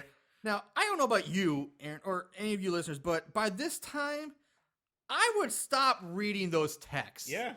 If I heard it, I'm like, I'm done. I'm not even going to answer the cell phone anymore. I'm just going to let it go. So Greg grabs Frida's gun, and the three of them leave for the car. So all we have are three left. We have Greg, Stacy, Greg, and Monica. And we see the killer pick up the mask again. As the other three are about to run out the front door, in comes Troy with the pocket knife asking where Dwayne is. Monica is yelling that Dwayne's dead, that he killed him, but you killed everybody, but the killings can stop. They don't have to keep going, Troy. You can stop this. And Troy's like, no, I saw you kill Caprice. Right. And then he grabs Monica and like holds the knife to her throat and tells Greg to drop the gun. Greg cocks the gun again. Yep. At this point, I'm screaming and throwing my hands up in the air over this because I can't handle this. If you were doing this a dream game, you'd be fucked up. You would be. And also grown ass man. Do a shot of every time they take it, cock a gun. So Troy starts dragging Monica up the stairs, but she headbutts Troy, allowing her just enough time to get free, and then Greg shoots Troy in the chest. Yeah. And Troy comes falling down the stairs. Yeah, and Stacy runs outside and makes a run for the car. Yeah, Stacy's like, fuck this, I'm out. Which she should have been doing a long time ago. And Monica and Greg then follow suit. They did chase after her. Stacy tries to get into the hatchback car. The hatchback Jeep. Hatchback Jeep. And it's so funny because she opens the door, Dwayne's body falls out. She goes, "Sorry, Dwayne." It's just funny. It's like she actually spilled a little bit of something on him. She's like throwing his body on the ground. "Sorry, Dwayne." But now this car won't start all of a sudden because the wires have been cut. So we see someone wearing blue scrub pants in a rain poncho standing in front of the car. This person opens the driver's side door and tries to get Stacy, who just goes out the passenger side and gets out the passenger and runs side. into the woods. Monica and Greg go back into the house, leaving Stacy to fend for herself out in the woods. Man, there's a lot of abandonment. These people are these supposed to be friends? We're like, fuck them. Are these friends? How tight are these people? And so in the woods, basically, Stacy gets killed by getting stabbed in the chest with a kitchen knife. It's really, there's not much to it. Anticlimactic. It is. It's done. Inside, Greg still thinks the killer. Wait, hold on. I've lost my notes. I can't even find my notes. I think he's talking about like how he thinks Troy's the killer. Like, how can it be? Because I shot him. How can he still be alive? I shot Troy. Yeah. And at this time, they don't realize that he's wearing a completely different outfit. Exactly. Yeah. And at this time, a woman in blue hospital scrubs enters, carrying the rain poncho and the mask. And she tells Monica that she's so stupid. Monica turns around, and upon seeing the woman, she starts crying and screaming. And the other woman says, "Is that any way to greet your big sister? No. Surprise or fucking prize?" They're twins. Yeah. So it's twin sister. So, which you had no inkling of whatsoever, or any sort of inclination. No. Except for all the kind that keep causing, that should happen with your sister. That should happen with your sister. That's it. That's stuff that happened with your sister. They just they mentioned it once, twice, and then I guess we find out that her twin sister went fucking apeshit. Yeah, I will get that when it comes up, which is Greg gets excited about this because he's like, "Oh, can you imagine what this could do for sweeps week?" And Greg hustling. Greg is hustling. He's hustling. And then Monica, or the sister, shoots Greg. So Greg's dead. And Greg goes, he gets shot in the heart. In the and heart. He goes, and this job is killing me. And then as he lies dying, he's like, he tells Monica, sign the contract. Don't let the show die like this. Yeah, and then she's... then Monica's like, of course, Greg. I'll Of sign course, the I'll sign the 2 Don't die, Greg. I'll sign it if you don't die. Like, what? Man, you should have been doing this since the first place. And this is where I'm like, this went from trying to be a movie to like almost, this is like almost Comical. spoof territory now. Ridiculous. Yeah. Ridiculous. So the sister then tells Monica that she escaped from the hospital, which, and then Monica does the usual pleading for her life and asking why. And Monica states that even after giving her a job on her show, she still tried to kill her. So Now Monica's the one that So now we go back to the beginning. Yeah. The very beginning of the movie with the weird, like, racist kind of black mask well, yeah, right here, because that the person was wearing. And when they took it off to it's reveal Monica's sister. it's Monica's twin sister who Yeah. was trying to kill Monica in the beginning of the movie. Exactly, and that she's the one That's who killed why the she nurse. was. in That's that why quick she was in the scene. mental institution. That's the person who escaped the mental institution, which we totally fucking forgot about. I totally forgot about I it. didn't. I just Because when they showed it, I'm gonna go, oh yeah, they did have a mental institution scene. Oh yeah, I forgot about that shit. no, I never forgot about it because I kept wondering like, where's this tying in? Where's this going to tie in? Because right there, I'm realizing as soon as they show that scene, and also, we know as Yeah. an audience, Troy's not the killer. Yeah. you Oh, put yeah. it, like so. There's no it's really wasted. Like they spend so much time trying to build up Troy as the killer, whereas obviously he's not to audience and Joe, and that's like we know it's not him. You show us the whole thing in the mental hospital has nothing to do with Troy. Well, yeah, I mean, we knew Troy wasn't the killer. I mean, I don't think that was something for the audience. I think that was like to help swerve, I guess, the characters. But at the point you're in this time of a whodunit, Yeah, and then at yeah. the beginning, when like, Troy's not here, Troy's not like, oh, okay, Troy's not there. There's They're supposed to plant that seed of doubt, but if that's the case, then don't show the mental institution Right. thing at all. Right. But anyway, so Monica asked how she even found her, and his sister says she took a few things from her house, and she holds up Dwayne's sidekick, the brochure for Camp Diamond Lake, and a set of car keys. So- And Monica says those are her keys. So, and that, let me get this straight. So that the star of a massively successful TV sitcom is driving a beat up, shitty compact car? And the calls that are coming to her saying, "You're next, bitch. 4 down, 5 left," are coming from Dwayne's sidekick. Wouldn't you get a notification saying from Dwayne? Yeah. It would, like, what is going on? Yeah, Like, no, we're it's- completely ignoring reality. Exactly. It's just fucking shitty writing. Oh, so many things overlooked. Because she says, "Yeah, I stole your car. I stole your car to get here." And so that means she's a big TV star is driving a shitty ass Ford Fiesta compact or whatever it is. Oh God. So the sister says that she killed Monica's friends because they're the only ones that can tell them apart, and that there's only room for one of them in Hollywood. So she's gonna kill Monica and try to take over her spot So on her, the sitcom. her big plan, her whole beef essentially is, you got yours, I want mine. I want to be rich and famous. Why am I not rich and famous? So I'm going to start killing everybody. Yeah. I'm gonna take your place. I'm gonna steal your identity. I'm gonna kill everyone here and take over as you. Yeah. And so the sister goes to shoot Monica, but again, the gun doesn't fire. So that's 2 jams now. And this gives Monica time to knock her sister down and make a run for it. Monica runs into a room and tries to get out through a window, but ends up hiding behind her door and basically kicking the gun out of her sister's hand. But instead of picking up the gun, she just runs She throws away. it out the window. She grabs the gun and throws it out the window.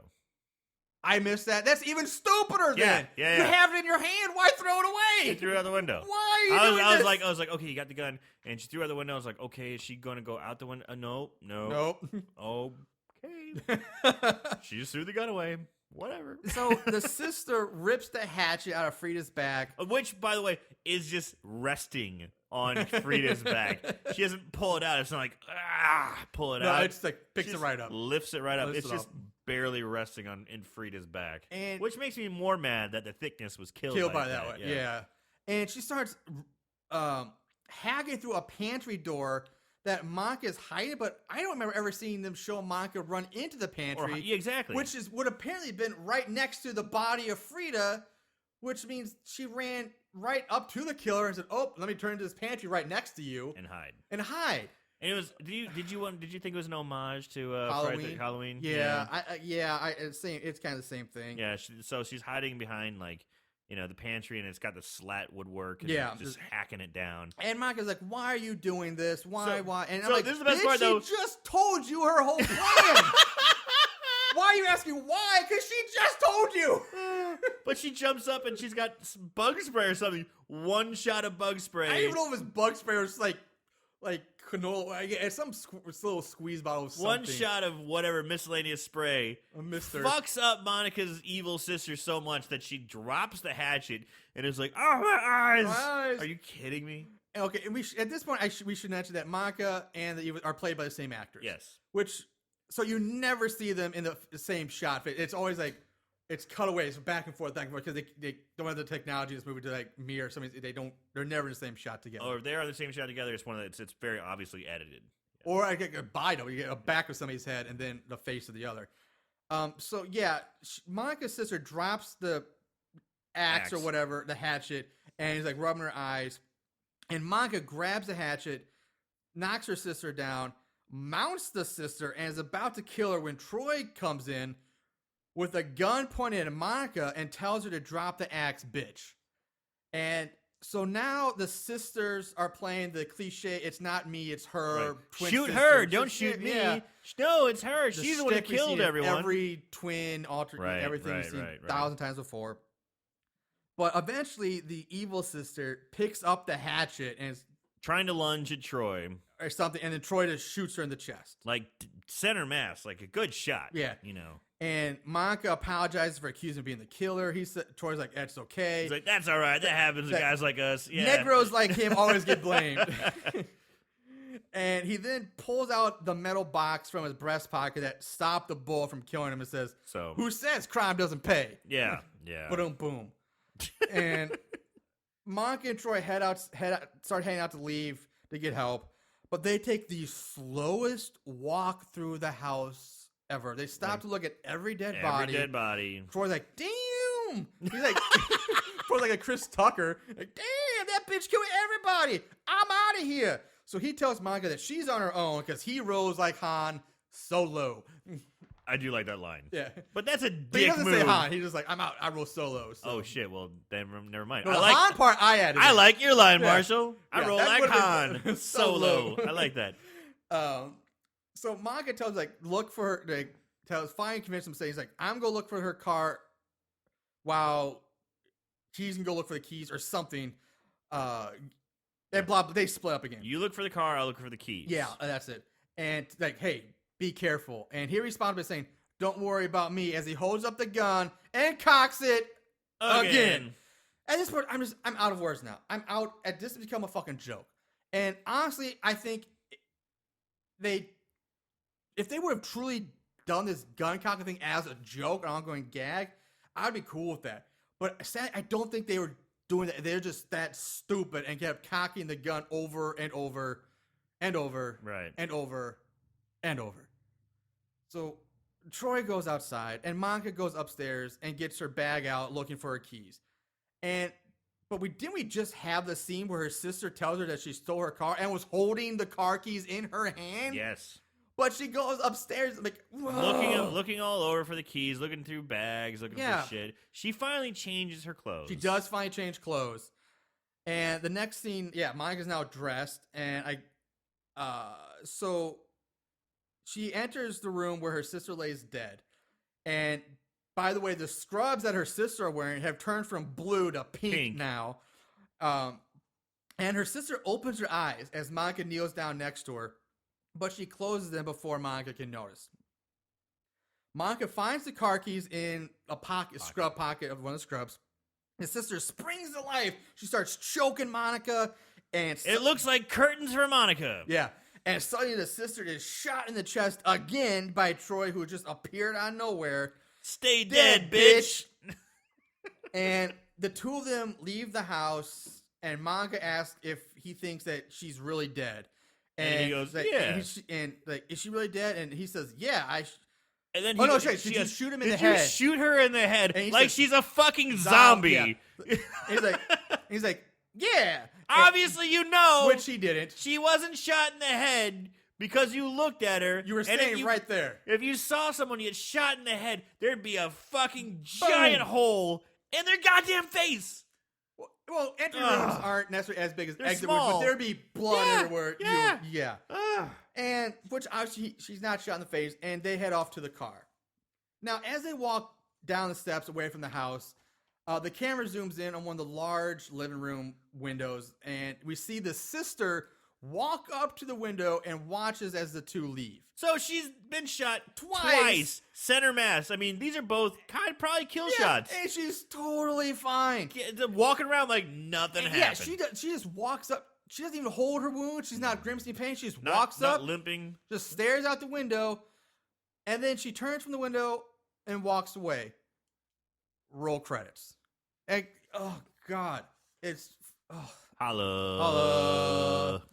One thing I'll notice before we go on to favorite kills is that in the this totally dates the movie for 2006, but in the credits under the special things it says thanks to our MySpace friends, which I thought was like that. Talk about dating a movie. Yeah.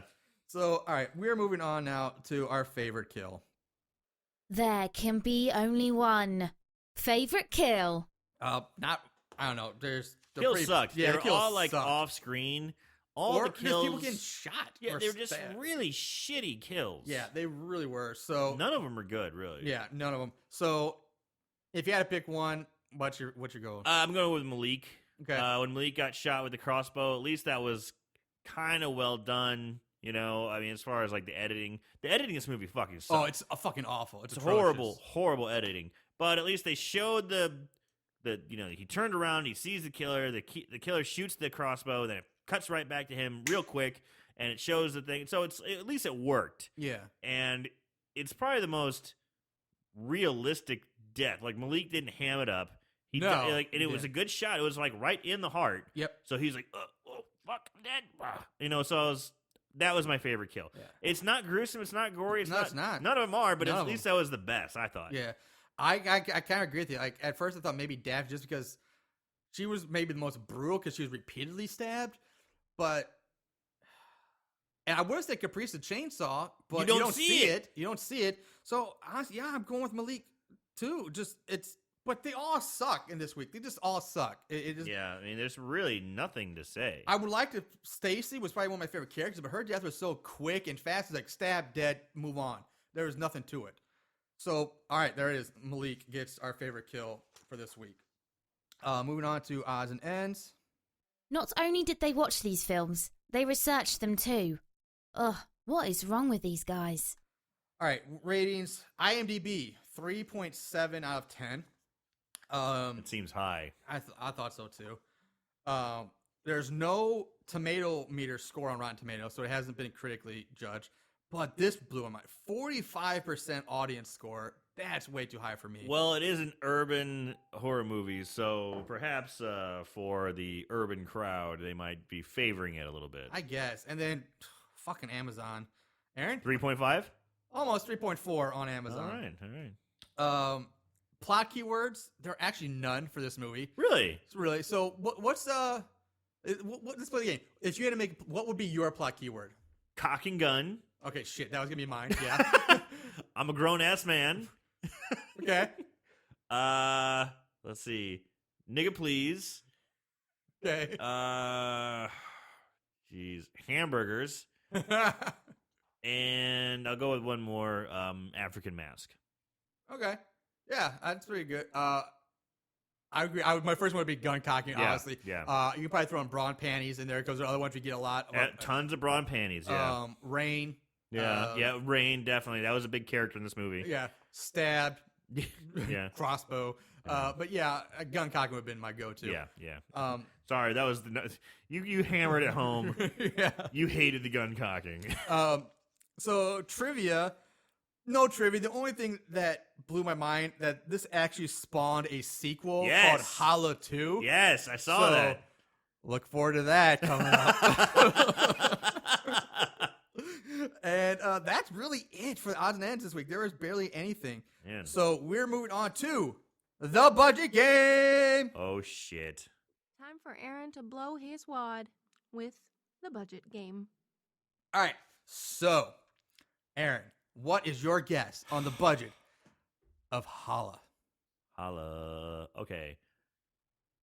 There's a lot of actors and actresses in this movie. There's like 10, 12, maybe more. So I'm going to go with 500,000. You went over to budget for this movie $200,000. Wow, I went over by 300,000. Yep. Okay. So that is this week's budget. Blow off. Blow. Yeah, I blew it again. but really, it's hard when you get into that small of money. You I know, know. it's tough to kind of get there. I understand. I'm Yeah. not saying it's easy. But yeah. Although there has been a couple times we've had it before where people have guessed right on the nose or like within like yeah. $1 million. Yeah. So it has happened. Moving on to 5-star reviews. These special movies have a place in these special people's hearts. 5-star reviews. Now there are only 2 that I could find for this movie, and from Trina Carr, I gave this product the highest rating because I have been looking all over for this movie for over 6 months. I watched it with my daughters about 5 times already. Thank you so much. 5 stars. Poor kids. Exactly. That is what you call child and social services and get them kids out of that house. That is a bad mama. Maybe that's punishment for these kids. I watch my kids because my kids are assholes and need to watch this as punishment. Moving on to Mr. Lover Man. Mr. Lover. Oh, Yeah. Mr. Lover. Shaggy. Shaggy. It wasn't me. Finally saw this flick. I can see why some don't like it, but me and the fam laughed a lot and even had some cool scares. This is a very cool movie for the genre and budget. Highly recommended. 5 stars. Mr. Lover. Watch this with his family. And scares? What scares? There was like no scares in this movie. I'll tell you, there's one part where I jumped. One part. What's that? In the very beginning, when they have the Urban Dictionary definition of holla, and then the very last one, it goes, pain. And it went, "Wah!" I kind of went, huh. Because I wasn't expecting it. So it was like, they jump scared me right at the beginning. And I was like, huh. And then I was like, ooh, maybe this will be okay. Nope. Nope. All right, so we'll go. Final words here. Aaron, so bad, good, so bad. What's your final thoughts? All right, it's so bad it's scary. I mean, there's no ifs, ands, or buts about it. Do not waste your time. If you are looking for something urban and something different, watch Tales from the Hood. You know, I mean, that's a good urban horror movie. It's not great by any means, but it's a lot better. You know, this is just ridiculous. But in a weird way, I kind of want to see the sequel. I know that sounds you know what? weird. That's funny you say that because not next week because it's Valentine's Day. I have something else planned for that. But the weekend after Valentine's Day, we're going to do Holla 2. All right. So tune in for Holla 2. Woo! Holla 2. For me, I agree. So bad it's scary. For pretty much everything you said, I'm not going to rehash it anymore. I'm just going to fuck it. It's so bad it's scary. I don't feel like getting into it. I know. It. I can't. I love that. Fuck it. So bad it's scary. No explanation. Nope. You heard the podcast, people. You heard it. know it sucks. So that's it for us for this week. Remember, follow us on Facebook. Check out our website, horriblehorrorpodcast.com. Follow us on Twitter at SoBadIt'sScary. We can find us on Podbean at horriblehorror.podbean.com. And check us out, subscribe to us, like us, rate us, all that good stuff on iTunes as well. 100% free. Because just like this movie, we are a public service announcement. Yes. Basically, public service to people. Do not watch this movie. Yes. We suffer through this so you don't have to. That's it for us. We will be out. See you later, Moon Goons. Holla, holla.